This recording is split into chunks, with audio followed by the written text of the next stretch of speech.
Good morning, everyone. Good morning. Good morning. The Lord be with you.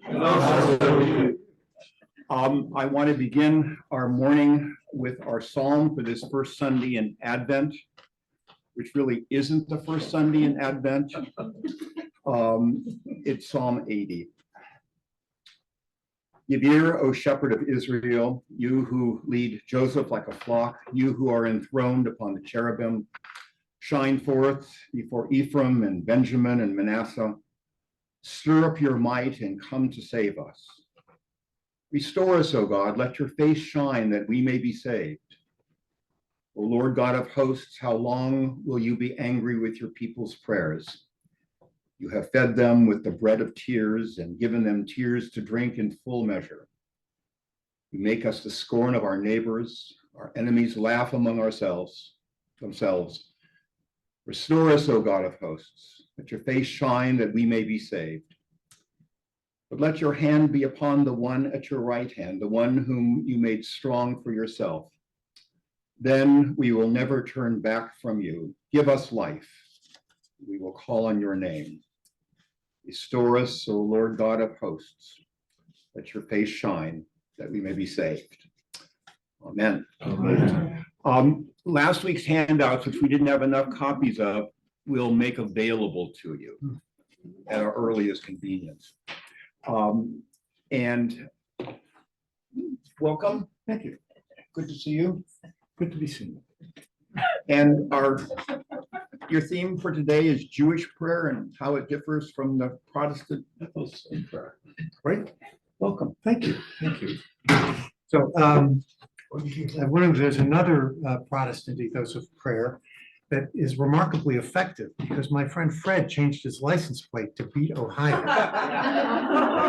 And it worked. I was there yesterday.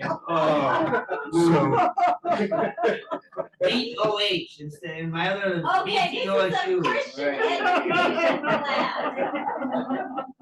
This is sports again. there's an election next year, and I'm telling you, I know what my license plate is going to say.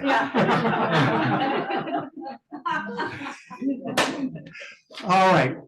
So I went so fast last week and covered so much material that I almost felt bad about it. But I didn't really feel bad about it. I'm just saying that because I like you. Today I'm going to go much slower. We're going to look at three specific prayers that date back almost as far as we have any record of Jewish liturgy. And they are still a part of the regular liturgy of the Jewish prayer book today. One of them is recited at every single formal service we have. It's the concluding prayer. One of them is recited only on Shabbat for reasons that I hope I'll make clear. And one of them is the most frequently recited prayer in public worship that comes with a surprise at the end.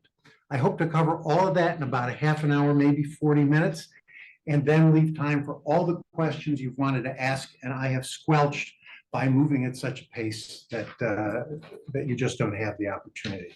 And now that you've seen I'm in a suit, Now you're in shirt sleeves.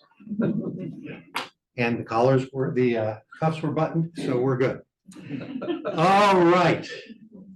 The first prayer we want to look at is called Aleinu, and it's only called Aleinu because that's the first word in Hebrew of the prayer. You know what?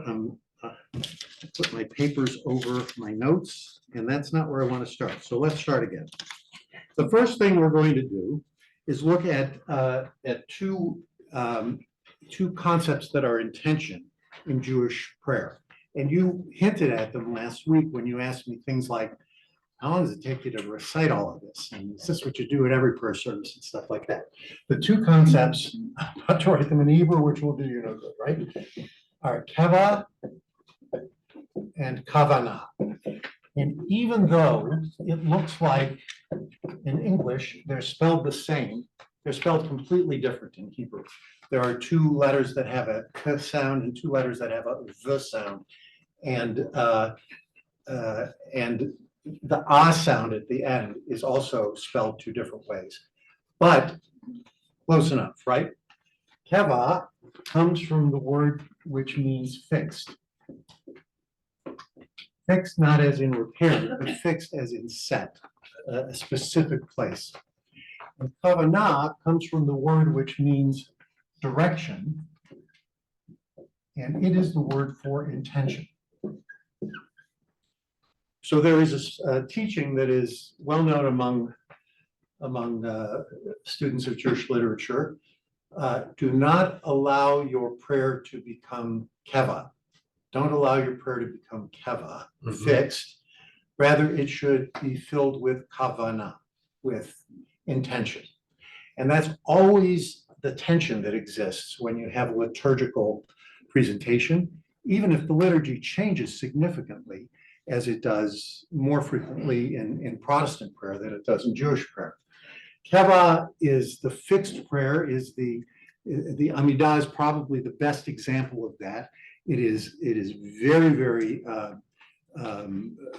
unchanging in almost everything it does. And I will tell you that even in the different geographic areas where Jewish communities grew up for, in some cases, hundreds of years, isolated from each other, the differences among the way those Jews pray in those different communities is very, very small, very small. So much so that if I walked into, say, we call it Mizrahi, is the Yemen, that sort of area of Jewish life that was really isolated from the rest of the Jewish world for many, many years. If I walked into a synagogue there, if there were one in Yemen now, I would feel comfortable, even if I heard a few things that didn't sound entirely familiar to me. Right?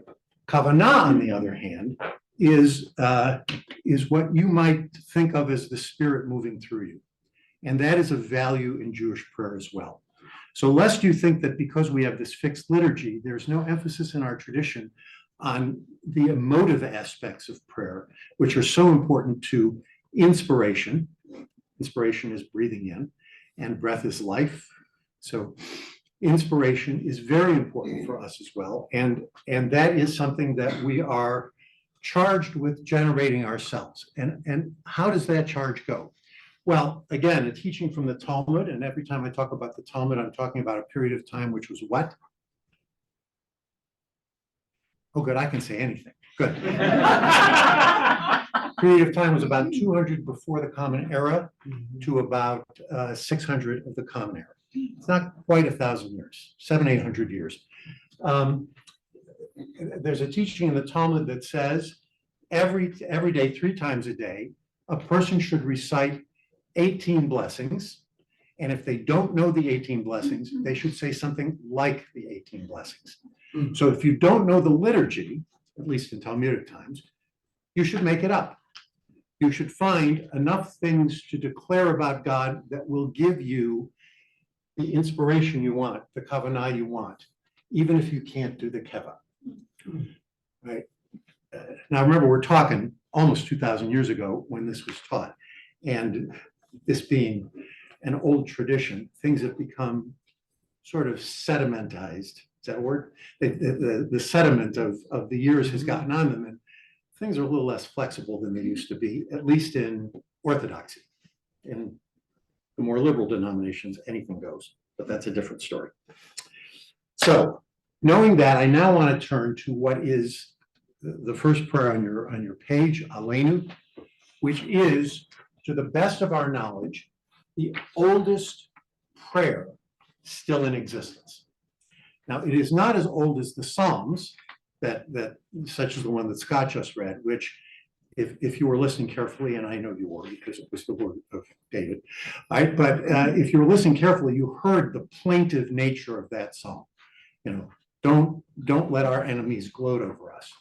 I know it was chosen for Advent because of that thing about the guy on your right, but the psalm itself is about desperation in the face of enemies. So the Psalms are human expressions. The whole book of Psalms is written by people. It's the one book in the Bible that there's no disagreement on by anybody that it was not divinely revealed. It may have been revealed through David and the other authors, but it was not revealed directly to David and the other authors. But Aleinu is definitely an old prayer. It is so old, It may go back almost as far as the first temple. That's a long time ago. It's 586 years before the Common Era is when that temple was destroyed.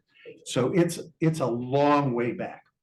And this gives you the sense of what we prayed for back then.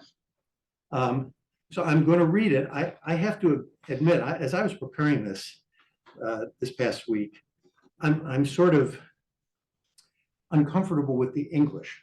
This is something I say in Hebrew all the time. This is a pretty good translation, but I have to say it just sounds Christian to me because it's in English. But what are you going to do?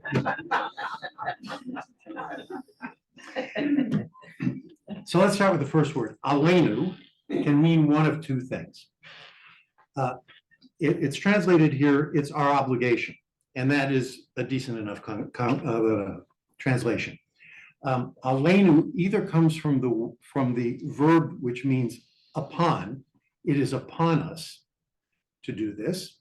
Makes sense. Or it could come from the preposition. I'm sorry, not the preposition. The verb which means to rise, which it would then be pronounced alinu or aleinu. We rise to praise the Master of all. And we always rise for this prayer.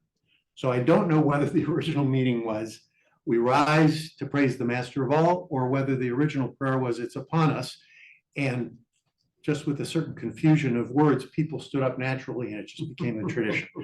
But whatever it is our obligation. It is upon us, and we rise to praise the Master of all, to ascribe greatness to the Creator of the world in the beginning, that he has not made us like the nations of the lands and has not positioned us like the families of the earth. He has not assigned our portion like theirs, nor our lot like that of all their multitudes. Right? So we start out by saying, we're glad to be Jews, and we're glad not to be anybody else. Right? And now things get a little nasty. For they prostrate themselves to vanity and nothingness and pray to a God that cannot deliver. That phrase, a God that cannot deliver, is El Lo Yoshia. Yoshia, Yeshua, Jesus, Yeshu, made this prayer an unfavorite among censors from the Roman Catholic Church in the Middle Ages that were trying to squash anti-Catholicism among the Jews. And so they claimed that this was a criticism of Jesus, a God who is not, the God is not Jesus, El Lo Yoshia. But in fact, this prayer predates any concept of a Messiah named Jesus. And it just, they prostrate themselves to vanity and nothingness, pray to God that cannot deliver. Who or what were those gods? Idols. Yeah, they were idols. Right. So this is a polemic against idolatry. But we prostrate ourselves and offer thanks before the Supreme King of Kings, the Holy One, blessed is he, or the Holy One of blessed name. And in ancient times, and still as a vestige of that on Rosh Hashanah and Yom Kippur, we actually do prostrate ourselves, fall to our knees, and bow forward in a position that's more familiar to you through Muslim prayer than it is through Jewish or Christian prayer. These days, and for thousands of years, we have not done that. I'll explain why in a minute, but it still is part of the reason why we have to be standing when we say this, because it's very hard to bend your knees if you're already sitting. So we bow, we prostrate ourselves, offer thanks for Supreme King of Kings, the Holy One of blessed name, who spreads the heavens and establishes the earth. His seat of glory is in the heaven above. The abode of his invincible might is in the loftiest heights. He is our God. There is nothing else. Our King is true. All else is insignificant. As it's written in the Torah, you shall know this day, take your heart. The Lord is God in the heavens above and on the earth below. There is nothing else. That's the essence of Jewish prayer contained in this one paragraph. God is the God of all. There is nothing else. All right. So what's the deal with the prostration? Why does everybody bow? You'll figure out the answer to that. Where did I say this prayer was said? In the temple. All right. So the notion that God is present in this structure, in those precincts, meant that as we acknowledge God, and perhaps even by formal name, this name that we don't know how to pronounce these days, often transcribed as Yahweh, in the presence of that God, when that name was mentioned, the people bent their knees, bent to the ground, and maybe even stretched out their hands.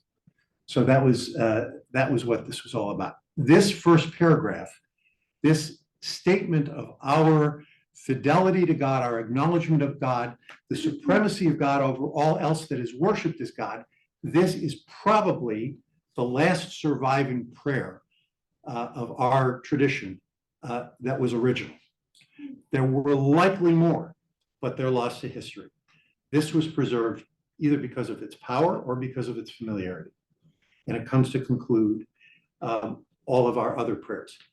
Now, you remember maybe from last week that I talked about the progression of the Amidah, the Shemona Esrei, as leading symbolically into the Holy of Holies, into the place where God's presence was most well felt, and then back out again. So the presence of this temple of words in the Amidah leads to the conclusion of Aleinu at the end of that. But there's a second paragraph here, and I will tell you it is much later in our history. How late, I can't tell you. It is not later than the Second Temple, but it is probably from the time of the Second Temple, which now is, between 600 and 1,000 years after the first paragraph. We therefore put our hope in you, the Lord our God, to soon behold the glory of your might in banishing idolatry from the earth, and the false gods will be utterly exterminated to perfect the world as is the kingdom of Shaddai, Shaddai being another name for God. And all mankind will invoke your name and turn back to you, all the wicked of the earth. They will realize and know, all the inhabitants of the world, that to you every knee must bend, every tongue must swear allegiance. Before you, Lord our God, they will bow and prostrate themselves, and to the glory of your name give honor. And they will accept upon themselves the yoke of your kingdom. You will reign over them soon, forever and ever. For the kingdom is yours, and to all eternity you will reign in glory, as it is written in your Torah. The Lord will reign forever and ever, and it is said, the Lord will be king over all the earth. On that day, the Lord will be one, and his name one. There's certainly a different tone here, right? In the first one, we say, boy, are we lucky.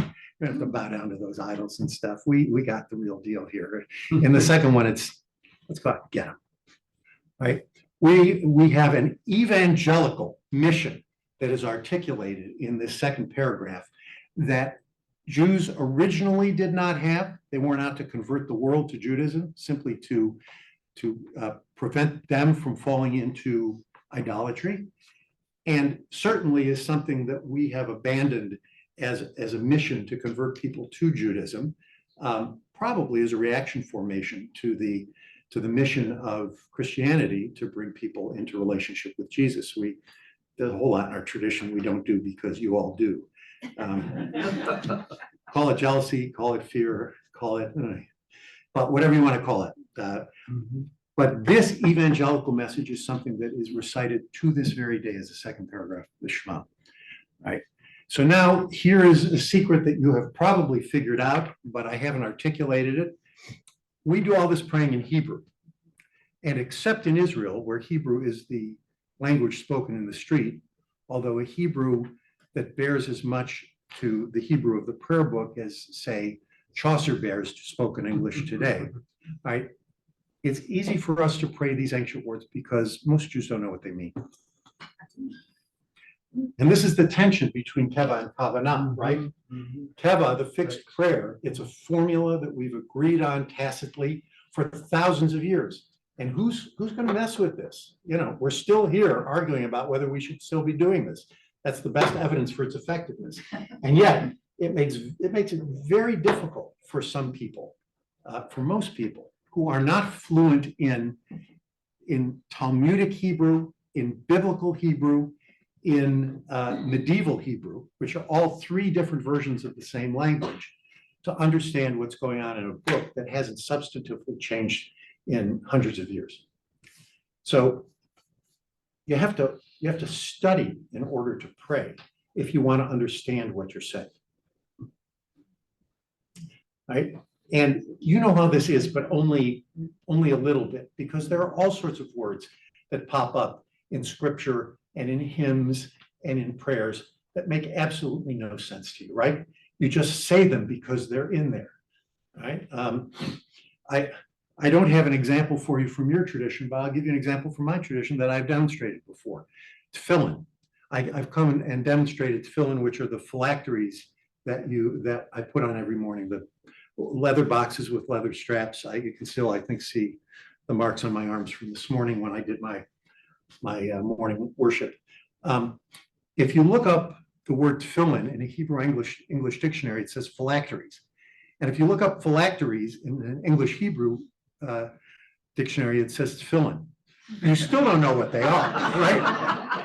But you have a word for them, right? Phylacteries. It really sounds more like something you do to prevent getting a sexually transmitted disease. And it does, by the way. If you're wearing those, it makes it very difficult. And don't ask me how I know.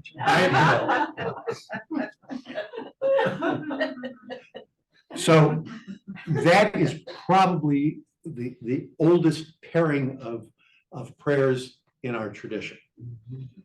Let's look at the next one. I love this. This is a hymn that is sung on Shabbat morning. It is sung between, I haven't shown you the structure of the morning service, although I can do that now. It's very quick. There's a call to worship.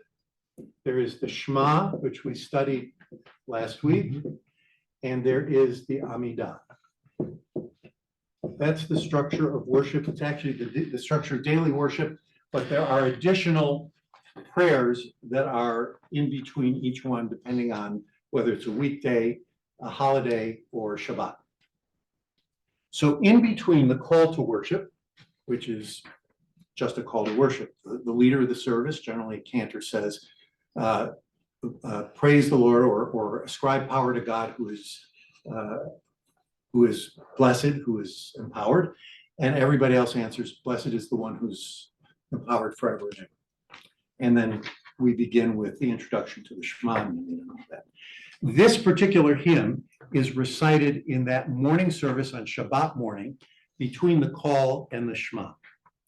And I will tell you that I started teaching a class in prayer at the synagogue about a year ago, and researched this because I just thought it was such a wonderful insight into the Jewish mystical tradition.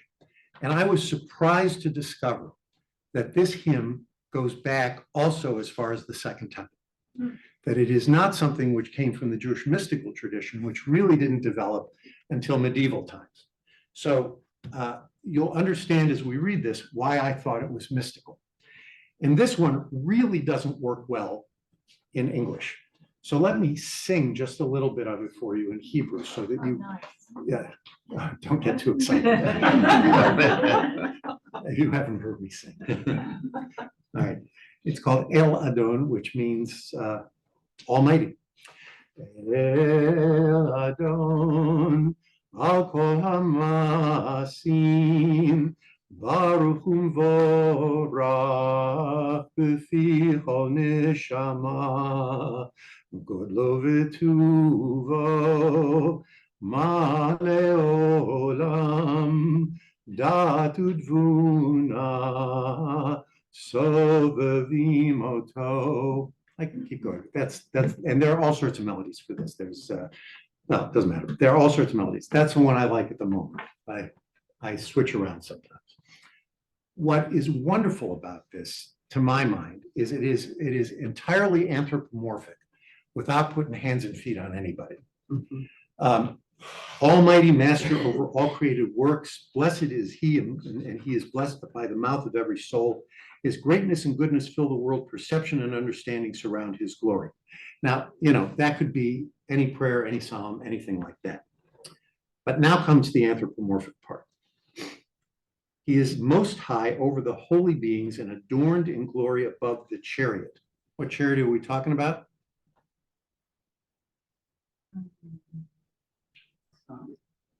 Now the sun's about to make an appearance. The chariot is the one that Ezekiel saw. With the heads and all that kind of stuff. It looked just like that. Looked like Bullwinkle. All right. He is most high over the holy beings, adorned in glory above his chariot. Merit and uprightness are before his throne. Kindness and mercy fill his glory. The language of that creates, I can't really say personification because we're talking about heavenly beings. It creates angelication of all of these qualities, which, if you know anything about Jewish mysticism, you know that there is a hierarchy of values that are attributed to God. And you'll forgive me if I'm not doing this right because I'm not an expert in mysticism, and I really should have done this. But you know, Da Vinci has this sketch of the human being like this, and anatomically correct, and all that kind of stuff. The various qualities of God that inform the world are in a chart like this that is very much the notion that God has a sort of proto-human shape, which makes it accessible for us and allows us to locate these, for lack of a better word, chakras that are in various parts of our body, right? So all of these qualities that you hear here are the subjects of sentences that make them almost physical beings in front of God's throne. And now look at what comes next. You mentioned the sun. Good are the luminaries, which our God created. He formed them with perception, understanding, and wisdom. Strength and power he put into them to be the rulers within the inhabited world. Full of luster and radiating brightness, beauty is their luster throughout the world. Joyous in their rising and happy in their setting, they perform with reverence the will of their possessors. Glory and honor they give to his name. Glory and honor are also personified there. Jubilation and joyous song, more personification at the mention of his kingship. He called the sun and it shone with light. He saw and fashioned the form of the moon. And so you have this sense as you sing this of everything that's going on around you. The sun, the moon, the stars, goodness, happiness, fulfillment, devotion, all of these things performing sort of a cosmic dance in front of God's throne and following their paths in the sky, and by the same token within the self, which is very much created, as it says in the Bible, in the image of God. So we are connected with this source of all power, all creation, by being able to experience these things which pay homage to God. And if we're experiencing these things that pay homage to God, then we too should use those things to pay homage to God. It's just a wonderful psalm and a wonderful hymn. And I just sort of wonder if it isn't the case that the reason that this is only sung on Shabbat is because this is one of the few parts of our liturgy that if you said it too often and it became keva, you would lose its power. It's just something I look forward to every Saturday morning. Even when I don't go to synagogue, I sing this. Which means I've been singing it alone for a while. Anyway, good. Do we have any questions about those two things so far? Yes, please. I have a wording question. It says he throughout. Would that have been the case with language? I don't know Hebrew, so I was just curious how that works. So Hebrew is a gender-bound language. I used to say, before I was awakened, that language has gender, people have sex. And I've had many students who have objected to that formulation. I still believe it, all right? I think that we have sexified language to a point where we can't hear the words he and she without thinking male and female. But you can't speak Hebrew without gender. A nurse, for example, is achot, which literally means sister, taken from the nuns who were. But a male nurse is an achot, is still a nurse in Hebrew, still has that feminine form. And when we started ordaining women in my movement, there was a question as to whether we were going to call them Rav, which is a male gendered word that means rabbi, or whether we were going to call them rabbah or rabbit or rabbanit or something like that, which means a female teacher.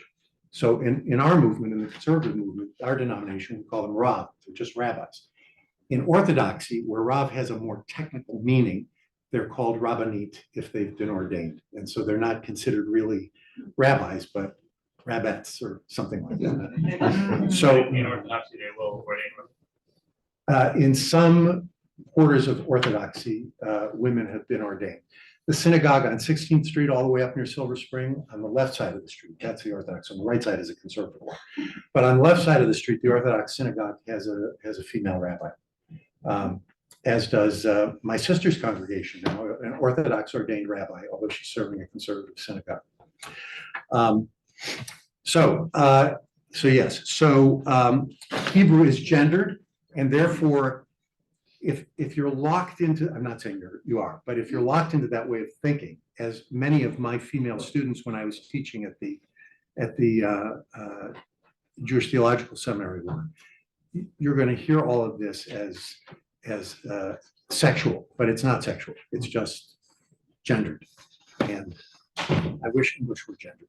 Yes. And just a comment, as you read these, this sounds to me like Isaiah. There's so much in this. Well, that's pretty good. Actually, the last line in that second paragraph of Aleinu is Zechariah. The imagery from Isaiah would not be surprising, is not surprising, because remember what literature we had at the time of the temple was the Bible. There may have been other stuff, but we don't know it if there was.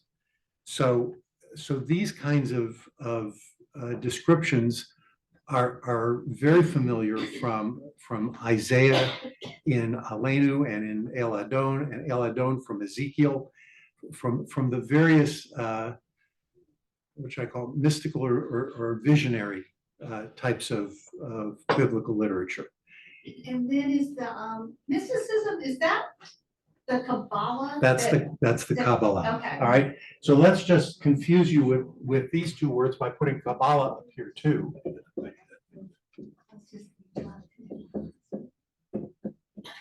Kabbalah comes from the word meaning received.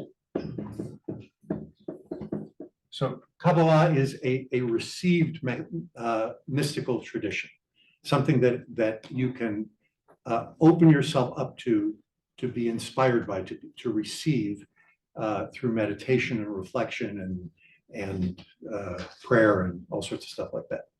Yes. So this is part of Kabbalah. All right. The last prayer we're going to look at, we'll take about 10 minutes to look at it, and then I'm at your disposal. So this is Kaddish. The word Kaddish means holy. We saw that last week in Kedusha, the holiness blessing that was the third blessing of each of the aliyot. And you remember I talked about Kedusha also being the equivalent of taboo when we talked about mana and the intensity of concentration of mana is, if it's dangerous, it becomes taboo, it becomes kadosh, it becomes holy, or often translated as separate. It is something that's separate from the everyday.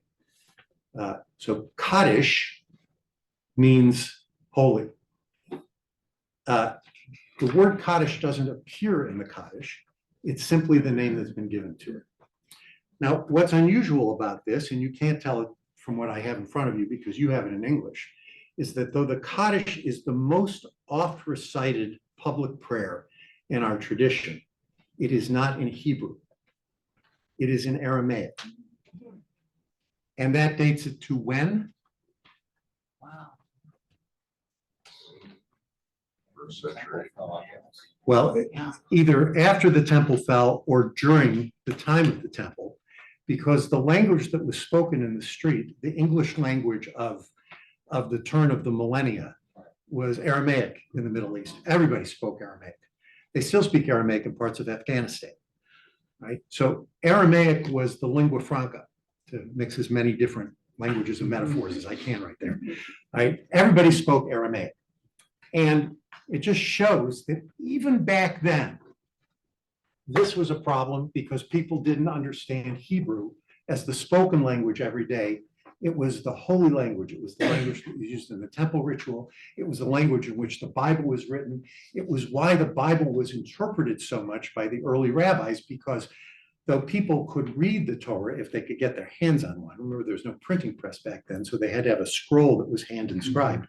But even if they could read it, they needed someone to interpret it to them because they didn't speak the language. It's like, that Latin.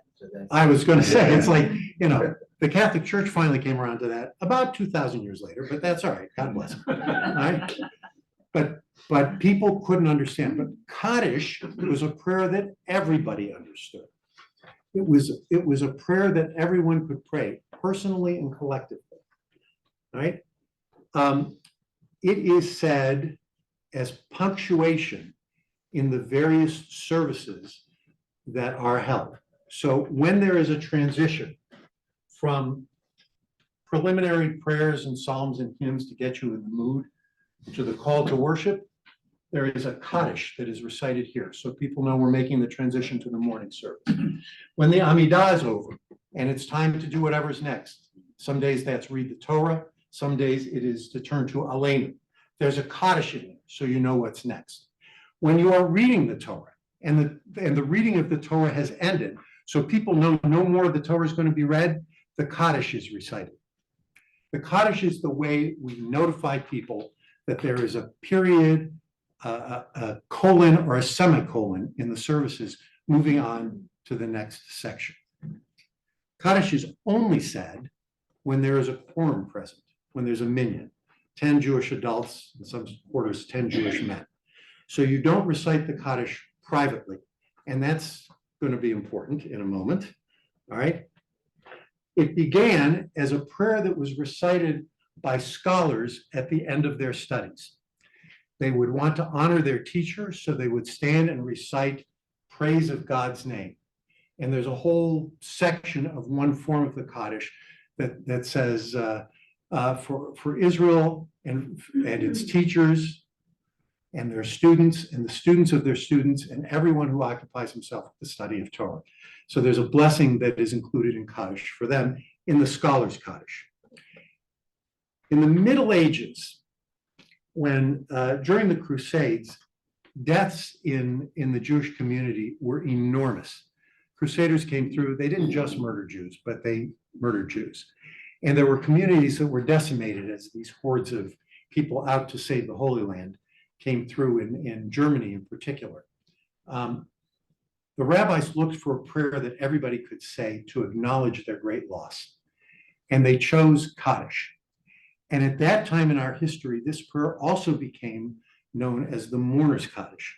And it is the prayer that is said by people who are in the statutory period of mourning, which for parents is a year, and for other first-degree relatives, spouse, child, sibling, for other first-degree relatives is 30 days. Every time a person is in collective worship, in a quorum, in a minyan, at the end of the service, they stand and remember their loss by reciting Kaddish, praise of God. There's no mention of death in it. It is simply a way to acknowledge, because it's used for that purpose, that a loss has occurred in the heart of the individual and in the community, someone else who might have been there to help make that quorum, to help make that minyan, except for their death. So it's sort of an all-purpose prayer, particularly since it was presumed to be understood. Now, of course, today, fewer people speak Aramaic than speak Hebrew. So they know the droning, rhythmic contents of this prayer only by, unless they studied it, only by hearing it so often. Yitgadal, Yitkadash, Shemei Rabbah, Ba'almad, Yivrach, Yirutei, V'yamlich Malchutei, V'chayechon, V'yamechon, V'chayei D'chol Be'Yisrael, Ba'agalau, V'zman Kariv, V'yimru Amen. You actually know what I just said, but you'll find that out in a minute. Let's take a look at the English translation. Exalted and sanctified be God's great name in the world which God created according to God's will, and may God rule his kingdom in your lifetime and in your days, and in the lifetime of the entire house of Israel, speedily and in the near future, and let us say Amen. May his great name be blessed forever and for all eternity, blessed and praised, glorified, exalted and uplifted, honored and elevated and extolled be the name of the Holy One of blessed name. Above all the blessings and hymns, praises and consolations which we utter in the world and say Amen. And then there's more, the end of it, like the end of the Amidah, is a prayer for peace.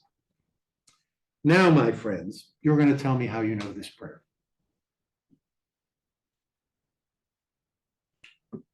Right? It is the Lord's Prayer. It is the Lord's Prayer.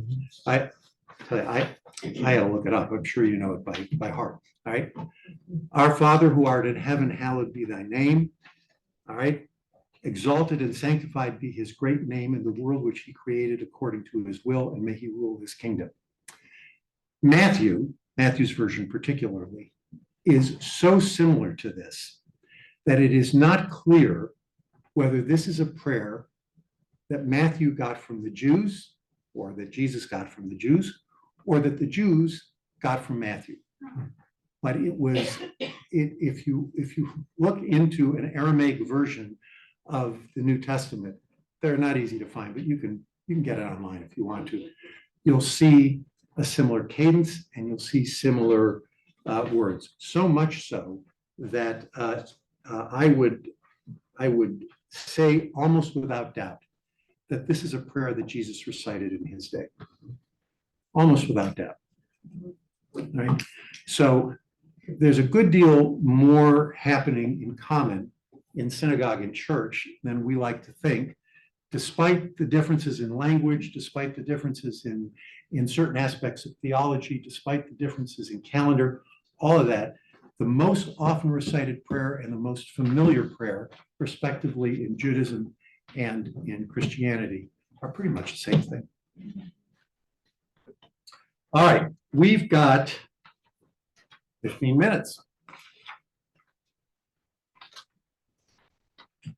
Jack, Yes, the title, how it differs from Protestant ethos of prayer. You haven't Well- talked about that. I haven't, huh? Oh, well, I guess I'll talk about that. So, I don't consider myself much of an expert on Protestant prayer. I have visited it, I have not immersed in it. But though Protestant prayer is frequently liturgical, there is a spontaneous aspect to it that is baked into what it means to pray as a Protestant, both individually and collectively. Whereas, while I would not go so far as to say, I was asked this question last week, I would not go so far as to say that Jews don't pray spontaneously. It's not part of their ethos. That when we talk about prayer, we talk about the bracha, we talk about mitzvah, and we talk about all of these things that we've talked about the last 3 weeks. And that when a Protestant goes to pray, he or she opens his heart. When a Jew goes to pray, he or she opens a book. So I would say that is the major difference between the two. There is more of, you'll be surprised to hear this coming from mainline churches you do, there's more of a willingness to experiment in Protestant prayer than there is in Jewish prayer. Our experimentation happens primarily with music and not with words. The words are the part that's sacred, the music is the part that is fungible. So look, I gave you that example. I sang the beginning of El Adon to you. We also have a melody that goes, El Adon al kol ma'asim. Very different notion than El Adon. The hymn that we use to close most of our Shabbat and holiday worship is called Adon Olam. It's got a 4/4 rhythm and time, and so it fits to almost everything. I mean, we've sung it to the William Tell Overture, sung it to Creedence Clearwater's Centerfold. I mean, we sung to all sorts of things. But the most usual tune you'll hear in European heritage synagogues is Adon Olam Hashem Allah B'terem Kol Yitzir Nivra. which in its origin was a German drinking song. It was borrowed from the taverns of Dusseldorf or wherever they were and brought into the synagogue.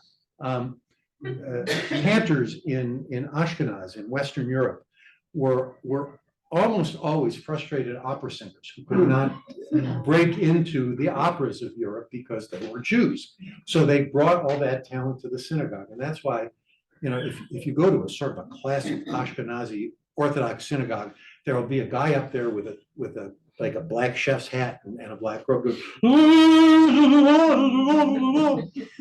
and a lot of people going, okay. So those are some of the differences. Whereas the hymn in Protestant worship is of far more significance because it changes up from week to week. And here you are at the beginning of Advent, or not. I didn't quite get that, but I believe it. The hymn will reflect the nature of the calendar. And though there are some additions to the Jewish liturgy at different times of the year, they are minor and only serve as a reminder of what it is, not an impetus for what we're praying. So I'm sorry I didn't make that clearer when I was talking, but that's what it is. Okay. Good. Yes. Every so often we have controversies break out. The Jesus Seminar finds a new source and translators translate differently. Does anything occur like that in Hebraic scholarship? Do Jews argue, you want to know? No, I want to find new stuff like the Dead Sea Scrolls that they say, oh, we've got to put this in. Yes. In fact, what I just talked about with Kaddish and the Lord's Prayer, I went through probably 50 years of my life before I heard that taught for the first time. All right. And I'll tell you honestly, I wouldn't have believed it had I not heard it from one of my teachers of Jewish liturgy, Dr. Avigdor Shinan, who's a remarkable scholar of Jewish liturgy from Hebrew University in Jerusalem and an Orthodox Jew. And in fact, I went up to him afterwards and I said, so now that you know that, what do you do with, now that you know all this stuff about prayer and how it developed and all that, what do you do when you pray? Does it mean something to you other than academically? And he said, I don't ask that question. Right. So yes, there are all sorts of arguments. Well, I'll give you another example. Last week, when we talked about the Amida, I said that the prayer, the imprecation against the sectarians was the addition to the Amida. I still believe that, although there is argument about whether it was a different prayer that was introduced. The prayer for the rebuilding of the temple. The argument being that the Amida developed when the temple was still standing. So there would have been no need for a prayer for the rebuilding of the temple at that point. Right? So yeah, we argue about that stuff. Yes. Please. Are your services all in Hebrew, or do you put some English in there too? That really is up to the discretion of the service leadership, which is typically the rabbi and the cantor. When I was the rabbi at Agudas Achim, we mostly prayed in Hebrew. The Siddur, the prayer book that we use, has both a translation and a commentary, so that people who don't understand Hebrew and don't want to read it can read for their own satisfaction the English or an interpretation of the prayers. But mostly it's in Hebrew because that's what has held us together. If you go to other synagogues, you'll see other practices. In Orthodox synagogues, it will always be all in Hebrew. In Reform temples, very frequently, much of the service will be in English with only familiar Hebrew phrases thrown in, very often set to music that is accessible for the congregation. So that's why there's a crisis in American Jewish life. I think not just American Jewish life, but especially American Jewish life, is that we have been so unsuccessful in finding a way to teach the prayers in Hebrew to our children that they have now grown up into adults who really have no interest in coming and sitting for an hour or two in the synagogue and mouthing syllables that they don't really comprehend and calling it devotion to God. First of all, they don't know how they feel about God, but secondly, they don't have that devotion. And Judaism will survive. I'm not worried about that. But the primary vehicle of it, which has been the synagogue for centuries, is an endangered species. Yes. You said last week that our conscience comes from God, Yes. and yet is it the same conscience that everybody has, the right and wrong, or? Ooh, theology.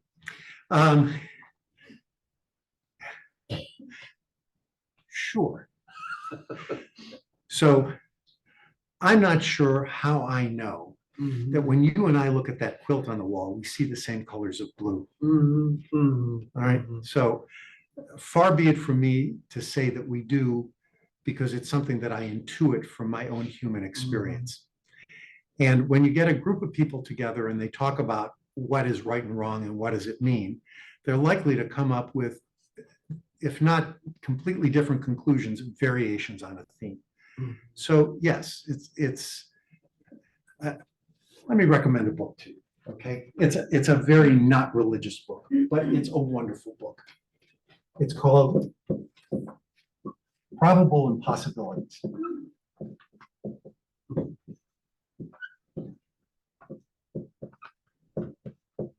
The author is Alan Lightman, Lightman.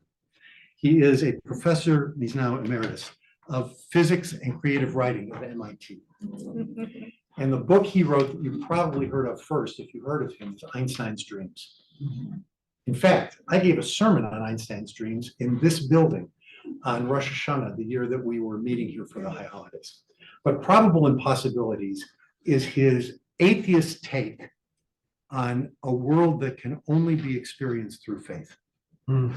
Right? And one of the things he talks about in one of the chapters, and it's a very small part of the chapter, but it's worth reading everything on either side, is whether consciousness is actually a chemical process. And he makes a great argument for it, I have to tell you. I love this book because it challenges everything I believe in without telling me I'm wrong. So it's a wonderful book, Probable Impossibilities. Everything he's written is good. Some of which he's written is really great, and this is one of those. Thank you. Yes. You might have said this in a previous class, but I wasn't here. What is the relationship to the individual with prayer? For us, we can just, like picking up that phone, saying what we want, in the way that we want, in the words that we want. How does that translate for you? So both yes and no. Okay. There is nothing to prevent a Jew from praying individually. And in fact, in the first session, which you missed, we talked about the bracha, about the blessing, and I gave out a list of blessings that people say at various moments of their life to acknowledge God's presence and power in so many of the things we do, things we see, things we eat, things we hear, people we encounter, occurrences. There's a blessing for if you reach a place of historical significance, there's a blessing for that. If you're seeing it for the first time, if you live deep inland and you see the sea, there's a blessing that you say for that. So though it is liturgically based, individual prayer is indeed encouraged. But as we all believe, the bat phone may reach Batman, but it doesn't mean he's going to show up. So it's not like an ATM machine where you insert a prayer and the result comes out. But yes, though the dominant theme in Jewish prayer is collective and liturgical, there is still the individual impetus, the spirit moving you, which is something that can't be denied. Yes. I know this is kind of complex, but I'm kind You've got 4 minutes. Go ahead. I'm wondering what your take is on and how it fits in with traditional, conservative Judaism, the Lubavitcher movement. Because when you drive through Baltimore, you see a sign that says the Messiah is here. Schneerson. Yes. So tell me your name. My name? Yeah. Paul Vims. Paul. So Paul is asking about the Lubavitch movement, which is a segment of the Hasidic sect of Orthodox Judaism. So there are the Jews, and then there are Reform Jews and conservative Jews. This is size-wise, and Orthodox Jews and Hasidic Jews and Lubavitch Jews. But sort of like, I don't know, hip hop artists, right? They're the ones you notice in the community because they're making the most noise, right? They are evangelical Jews. Their mission is to convert Jews to Judaism. So you and I were talking about this, right? The mitzvah tank. The mitzvah tank, and at the rally for Israel 10 days ago, whenever it was, they were out there with their tefillin, asking all the Jewish men if they put on tefillin that morning. They are believers that the Messiah will come, and for them the first time clearly, if all of the Jews in the world become more Jewishly observant. Okay. The Lubavitchers and a segment of the Lubavitchers believe that the Messiah has already come, that he was their last rabbi, whose name was Menachem Mendel Schneerson. He died 25 years ago, and he died without a son, no successor, which they took as proof that there was not a need for another Lubavitch rabbi.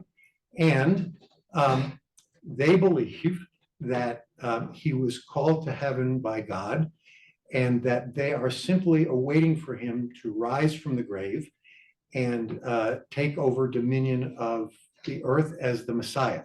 Does that sound familiar to you for any reason? Indeed. So if you want to know what Christianity looked like 2 days after Jesus' death, right, just take a look at what the Lubavitchers who believe that Schneerson was the Messiah are doing, right? And that's why they have these mitzvah tanks, and everybody has to wrap tefillin, and the women all have to light candles on Shabbat, and they're willing to accept lots of compromises that most Orthodoxy will not, because it will bring Jews closer to true Jewish observance. Right? And I am apparently done. One more brief question. Just that speaks back to this prayer and the question of Jewish evangelism, because they are evangelizing among Jews. Is there no movement within Judaism to evangelize to non-Jews? There hasn't been for hundreds of years. And really in our lifetime, that has changed only in that the intermarriage rate in the Jewish community, which was incredibly low in the first half of the 20th century, and still relatively low until the end of the 20th century, is now over 50%. And so there has been an increasing and I would say gentle and subtle attempt to try to bring the non-Jewish spouses of Jewish adults and parents of children into the Jewish fold in order to ensure more of a generation.